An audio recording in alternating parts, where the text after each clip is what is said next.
Kangushimire wowe turi kumwe tugiye kurebera hamwe amakuru agezweho none ahangaha ariko kanyabwire mwinsha make ndagaruka nyarambura intumwa ya Museveni yagejeje ubutumwa bwe kuri Gisegeti cyangwa se Kisekedi hanyuma rero Nyamagabe ndavuga ko abayobozi ngo begujwe maze bamwe barabyanga ati ntabwo dukwiye kuba abashomeri shweda inama bayemenya ko bari bwegure abanga kuyope cyo ndabwira ko mu Burundi rero barashinja rero ngo ubutegetsi ngo kwikubira byose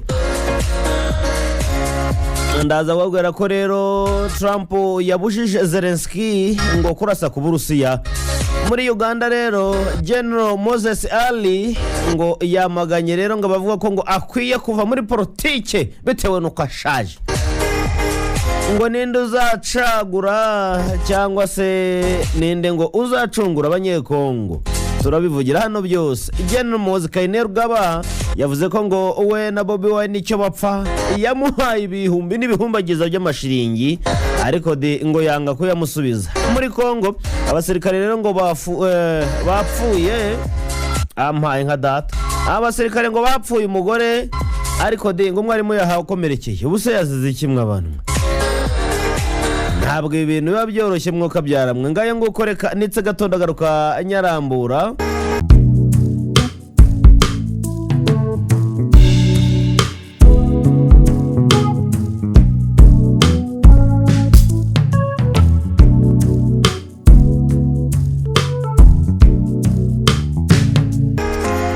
shimire wowe tukiri kumwe none ahangaha turebera hamwe ibijyanye n'amakuru ngewe ndi Rwematsiri reka tuyahere hano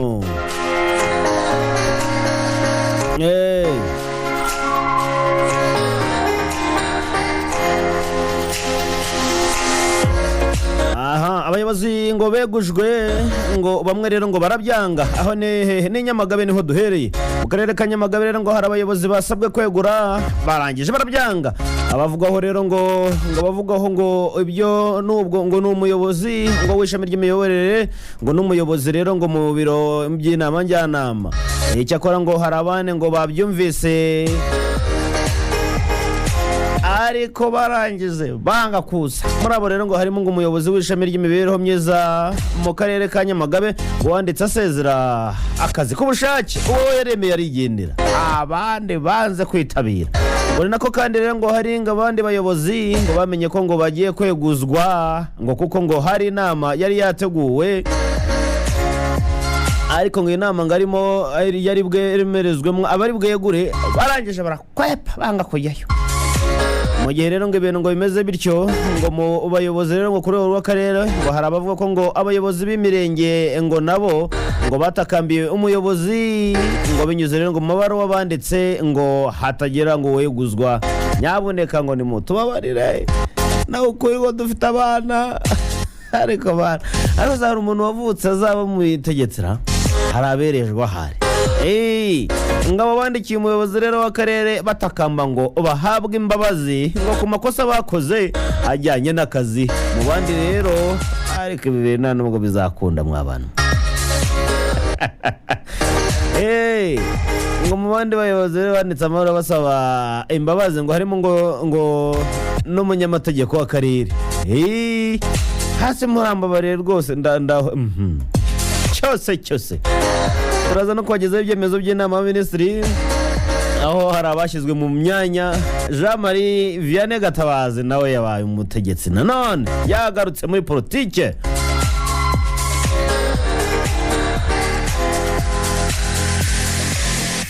ntabwo byoroshye mw'abantu mwe ngo kuva ku butegetsi ngo biragoye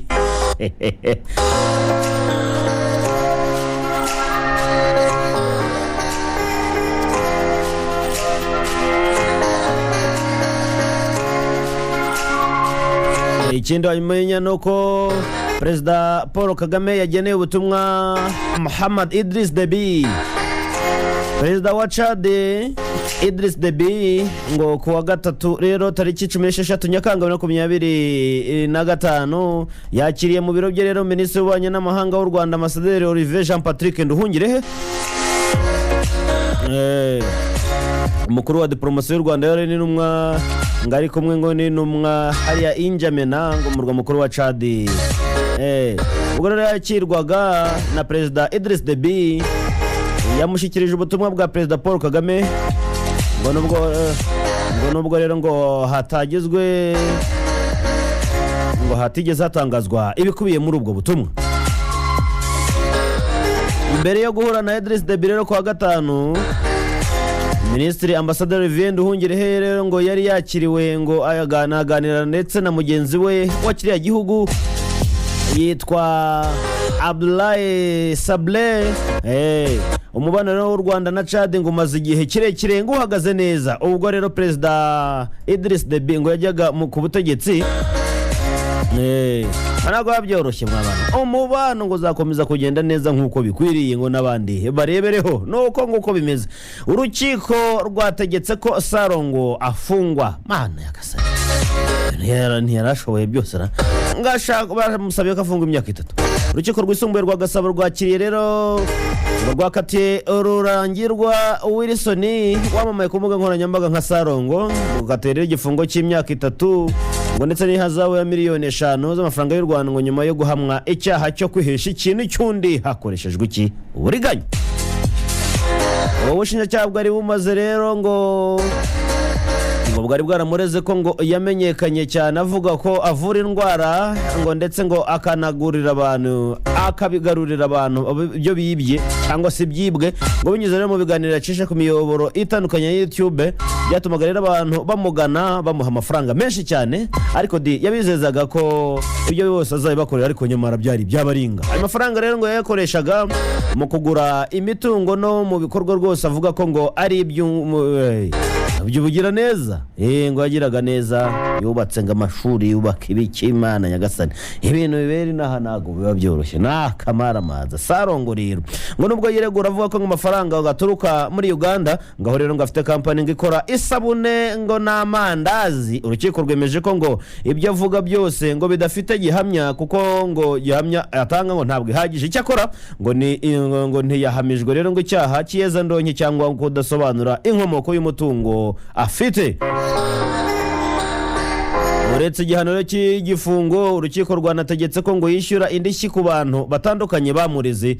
Sarongo rero afungiye mu igororero rya Bugesera kuva mu Gushyingo 2024 ngo kandi afite iminsi 30 yo kujurira iki cyemezo.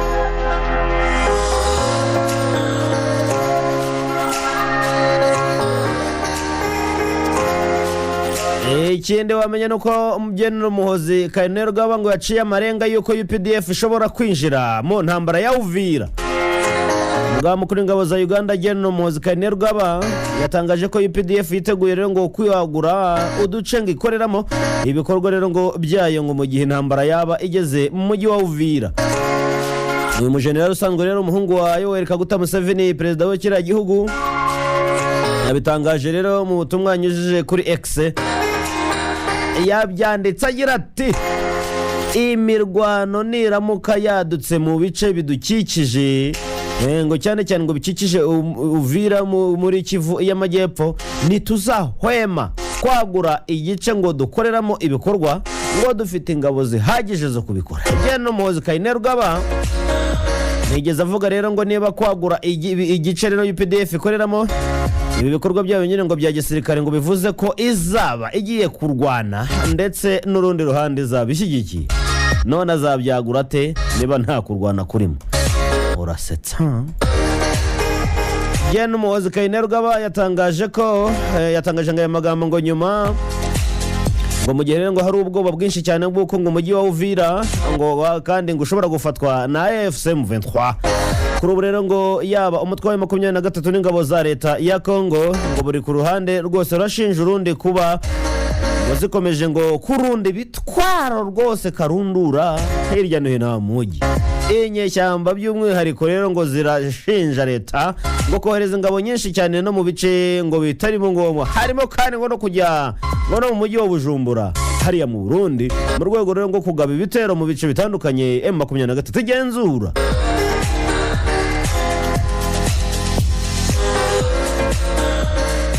Ntabwo ibintu byoroshye mw'abantu. umunyekongo Thomas Lubanga ngo ugeze gufungirwa no muri Uganda ugeze ngo gufungirwa muri gereza mpuzamahanga mpanabyaha CPI urukiko rero n'urwirahe mu Buholandi yatangaje ko ngo rwose we ngo n'umutwe we witwaje intwaro bashyigikiye ko ihuriro AFC Ventura ngo ku butegetsi bwa perezida Felix Tshisekedi Antoine Chilombo wa Kongo bashyigikiye ko avaho bakamuhirika. Rubanga yabitangaje rero kwa gatatu tariki 16 Nyakanga mu kiganiro n'itangazamakuru cyabereye i Kampala muri Uganda.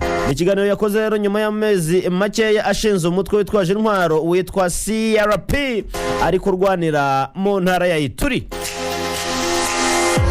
Rubanga yabwiye abanyamakuru ko we ngo n'inyeshyamba ze ngo bashima cyane ngo ndetse ngo bakaba banashyigikiye ko M23 n'undi wese urwanya ubutegetsi bwa Tshisekedi ngo wifuza kubuhirika ko bazamushyigikira.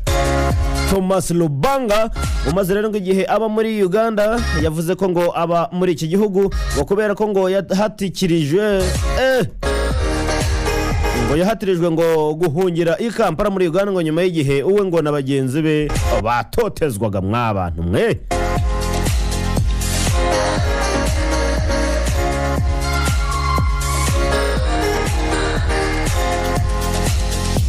Ikindi wamenya nuko hari n'amakuru ajyanye n'imyidagaduro aho umuhungu wa perezida wa Afurika y'Epfo Cyril Ramaphosa yateye imitoma keti bashabe wahangaha mu Rwanda.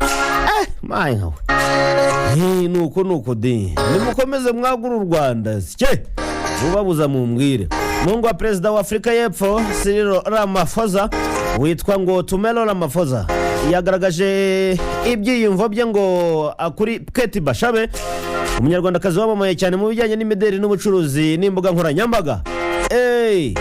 Tumelo uzwi cyane mu bijyanye n'ikoranabuhanga n'ishoramari kuri rwiyemezamirimo rwose washinze akanayobora kompanyi yitwa Studex Group.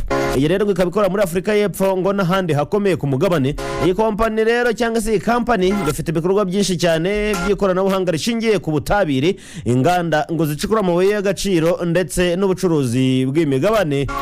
Tumelo ubusanzwe yize computer science byitago informatique yabyize rero muri University ya Cape Town ndetse ngo anagira rero ngo amahugurwa yihariye mu bucukuzi bw'amabuye y'agaciro no gushora impare mu promo mvunjwa faranga. Mangawe wa muhungu arakize we.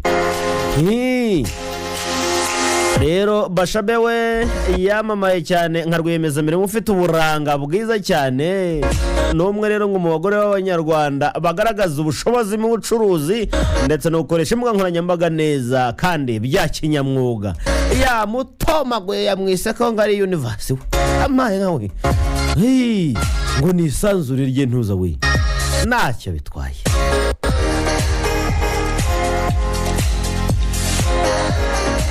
Muri Cuba ngo bimeze bite? Minisitiri yeguye nyuma rero ngo yo gutangaza ko igihugu ngo cyabo ngo nta basabirizi bahari. Ariko ashamuze kwihamya no muri Amerika bariyo hanswe Cuba. Minisitiri w'umurimo muri Cuba yitwa Marta Eleno Feito ngo byabaye rero ngombwa ko ngo yegura ku mirimo ye ngo nyuma yo gutangaza ko kira gihugu ngo kiyobowe ngo n'abakomuniste ngo nta basabirizi bahaba. Yabivuze byose. Minisitiri yavuze ko ngo muri Cuba ngo nta basabirizi bahari ngo rero ngo nibura ngo nabahaba ngo babikora ngo ari ukugira ngo bibonere amafaranga batavunitse. Amagambo ye yavuze mu nama y'abadepite yanenzwe cyane ngo n'abanyakiba mu gihugu ndetse no mu mahanga, bityo bituma rero perezida w'icyo gihugu Miguel Diaz-Canel afata rero umwanzuro. Uyu mu minisitiri rero w'umugore ngo yahise yegura bidatinze. Inkuru dukesha BBC ivuga ko ngo urwego rw'ubukene ngo nibura bw'ibiribwa bwarushijeho ngo kwiyongera cyane muri Cuba kuko ngo ikomeje ngo guhangana n'ikibazo gikomeye cy'ubukungu. Arangiza ngo nta nzara abasabiriza ngo ntabo aza nka babandi bavuga ngo nta nzara ihari hari amapfa akakonsatsa.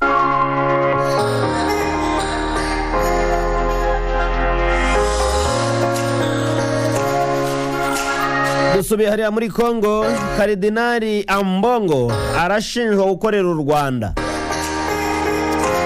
kuwa kabiri ushize byari tariki 15 Nyakanga 2025 Augustin Kabuya umunyamabanga mukuru w'ishyaka riri ku butegetsi muri Repubulika ya Demokarasi ya Kongo yavuze ko ngo Kardinali Fridolin Ambongo ngari umuntu w'urwango gukorera u Rwanda igihugu rero gifatwa nk'icyateye uburasirazuba bwa Repubulika ya Demokarasi ya Kongo ngayo nguko ngo kubwe rero Kardinali nyine uriya Ambongo ngafata uruhande rw'u Rwanda ngo binyuze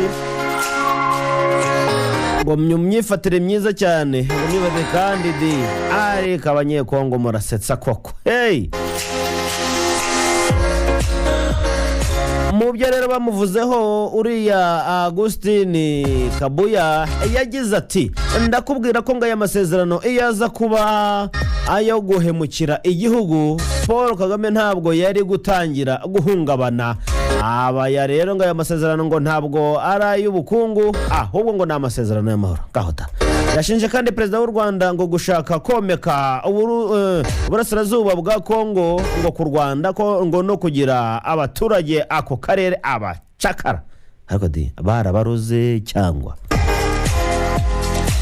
kubwa Augustin Kabuya rero ngo imyifatire ya Kardinali Ambongo ngigaragaza rero ngo igaragaza mu magambo ye ngo ishusho y'abakozi b'Imana ariko di ngivugwa rero ngo muri ngo mwibaruwa ngo Timoteyo ngo yandikiye mwibaruwa ngo Timoteyo ngo iyi nkuru dukesha rero media congo.net ivuga ko ngo mu ijambo yavugiye rero i Vatican ibi ni mu kiganiro n'abanyamakuru rero ngo kwiyerekanwa ry'inyandiko rero ngo zitegura amatorero yo muri Aziya muri Afurika ndetse no muri Amerika y'Epfo ngo mu rwego rwo gutegura inama ya 30 uyu Kardinali ibi ni kimwe akabyaramo ntabwo ibintu byoroshye birimo kumbaho hano Kardinali Ambongo ibi ni ibiki mwabantu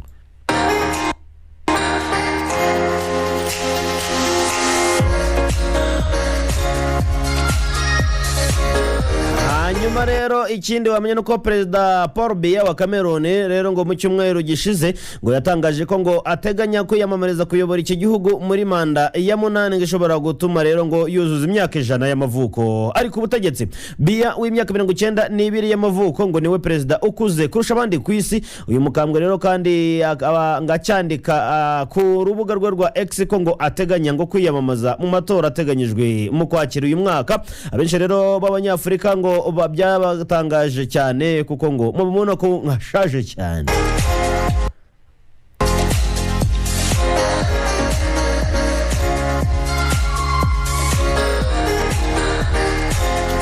Ikindi wamenye nuko abatuye mu mirenge ya Simbi, Rwaniro ndetse na Rohashya barasaba ko ngo icyuzi cya Runuka Ngoma ngo cyazitirwa kuko ngo giteza impanuka za hato na hato ngo zirimo rero ngo nizahitanye ubuzima bw'abantu. Ubuyobozi rero bw'akarere ka Huye bavuga ko ngo aba baturage rero ngo bakuye ngo kwirinda kucyegera ngo ahubwo bagakomeza kugikoresha murimo kuhira imyaka kuko ngo gifite amazi menshi. Harimo amazi mw'abantu.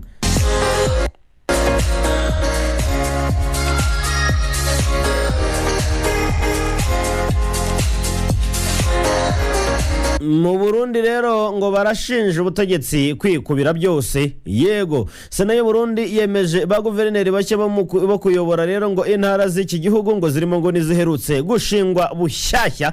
Tariki enye rero Nyakanga 2025 ngo nibwo guverinoma y'iki gihugu ngo yatangaje ko ngo hari intara nshya ngo zashyizweho ngo zikava rero kuri 18 zikagirwa 5 zagiye zigabanyuka. Ubu rero ngo zahawe ba guverineri bashya biganjemo abo mu ishyaka CNDD-FDD ni ishyaka riri ku butegetsi.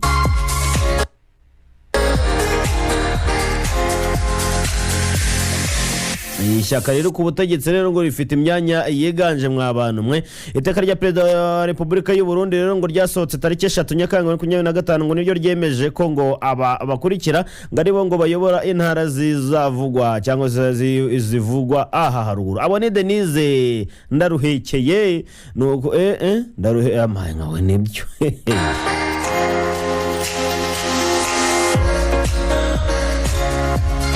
uyu rero ngo ayobora ngo intara ya Buhumuza, hari Aloyizi Ndayikengurukiye uyobora Bujumbura, hari uwitwa Parfait Mboninyibuka uyobora intara ya Burunga, harimo kandi Victoire Segasago uyu ayobora rero ngo intara ya Butanyerera, ndetse na Liboire Bigirimana uyu akayobora intara Gitega. Abo rero ngo abenshi nabo mwishyaka Sinde David. Itangazamakuru rero ry'i Burundi rivuga ko ngo abatavuga rumwe n'ubutegetsi rero ngo banenga cyane ko ngo muri abo rero ngo bose ngo nta numwe wo mwishyaka atavuga rumwe n'ubutegetsi yigeze ashyiraho ku murimo. Yego kubera ko muri politiki rero y'iki gihugu ngo iby'amoko byemewe, ikinyamakuru Burundi Iwacu ngo kivuga ko muri abo baguverineri rero ngo umwe wenyine ngo niwe mu bwoko bw'abatutsi ngo hakomokamo umugore umwe. Abo mu bwoko bw'abatutsi harimo umugore umwe. Ariko ibi ni ikira